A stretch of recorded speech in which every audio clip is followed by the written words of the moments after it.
Alexis Michalik est avec nous sur France Info pour sa pièce Intramuros et toujours Edmond qui se joue à Paris et en tournée. Juste Alexis Michalik, pour les auditeurs, c'est combien de Molière au compteur déjà ? Quelques-uns. Je vais avoir la modestie de ne pas le rappeler, mais... Il y en a déjà 5 pour Edmond. Il y en a eu 5 pour Edmond, il y en a eu 3 pour le Cercle des Illusionnistes et 2 pour le Porteur d'Histoire. Donc 10, on va dire. Voilà, c'est une façon de compter.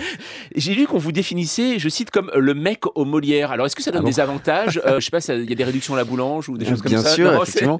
Ça vous énerve un petit peu ça quand on dit, si j'ai envie de caler une table, j'ai toujours un petit Molière prévu, voilà. Est-ce que ça peut être un handicap aussi finalement de dire tiens, Alexis Michalik, c'est le type au Molière, c'est sûr, il va nous faire une pièce, ça va être génial, on va avoir plein de Molière derrière? Non, c'est handicapant si la pression du succès nous paralyse, mais moi c'est pas quelque chose vraiment qui me fait peur en fait.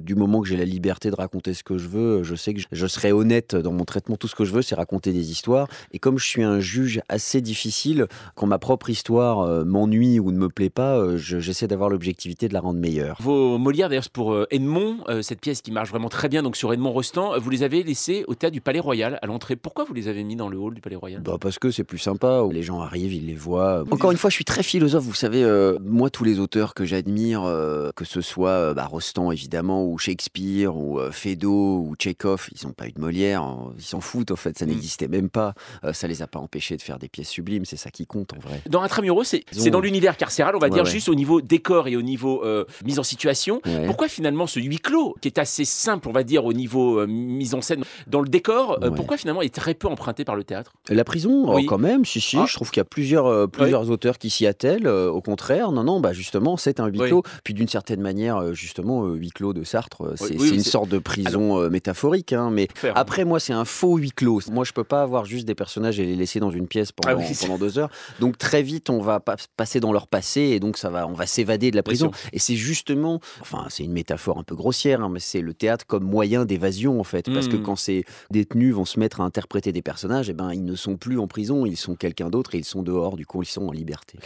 Dans une interview vous avez donnée à Paris Match, vous expliquez avoir beaucoup de mal à faire des spectacles engagés, que ça vous procure une gêne. Ça veut dire quoi ? Non, c'est juste que je pense qu'il faut faire les choses qu'on aime et dont on se sent capable. Moi j'ai la sensation que dès que je me mets à parler un peu politique, j'enfonce des portes ouvertes, donc ça sert à rien d'enfoncer des portes ouvertes au théâtre. C'est difficile d'écrire sur l'actualité. Je vous pose cette question parce que là on est sur France Info. Oui, alors déjà moi c'est difficile d'écrire sur l'actualité. Moi j'ai besoin d'un recul, hein. C'est pour ça que j'aime tant l'histoire. C'est parce qu'on a le recul nécessaire pour juger la période. J'aime pas le côté il faut répondre tout de suite, très vite, la petite phrase. Ça, je supporte pas juger les gens sur une petite phrase. C'est quelque chose qui m'horripile vraiment dans le monde d'aujourd'hui. Comme on peut parler pendant 5 jours d'une phrase qu'un tel a dit, que ce soit Macron ou un autre.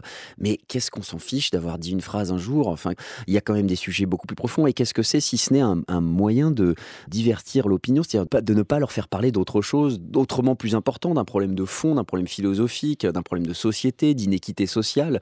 Au lieu de parler de ça, on va converger sur quelques petits mots qui ont été dits par un tel ou un autre. Moi, ça, c'est quelque chose que je ne peux pas. Et dans mes pièces, par exemple, il y a besoin d'avoir une thématique qui est traitée avec un peu de recul, avec un peu de profondeur, avec un peu de philosophie. Est-ce que vous, justement, auteur et metteur en scène, je ne sais pas si vous avez vu, mais il y a une innovation dans certaines salles parisiennes.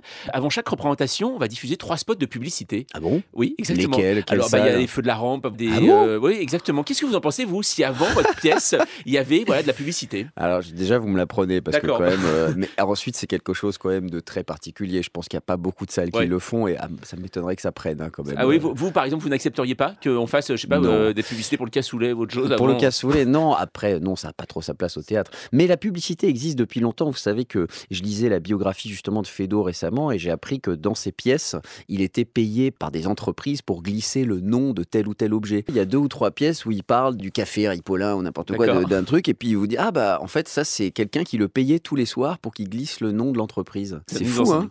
Une dernière chose, Alexis Michalik, c'est une petite tradition cette chronique. Si vous aviez l'occasion de changer quelque chose dans votre vie, ça serait quoi ? J'aimerais bien avoir encore plus de temps pour pouvoir profiter à fond. J'adore la vie. J'ai une sorte d'hyper-conscience de la mort, et donc j'essaie de gagner du temps sur tout, afin de pouvoir avoir plusieurs vies, de pouvoir à la fois partir en vacances, prendre du temps, voir ma famille, travailler. Donc j'aimerais bien avoir 3 fois le temps en une journée de faire ce que j'ai envie de faire. Alexis Michalik, Intramuros, votre nouvelle pièce, c'est au théâtre de la Pépinière Opéra à Paris. Il y a également Edmond au Palais Royal et qui est en tournée dans toute la France. Merci beaucoup d'avoir passé la journée sur France Info.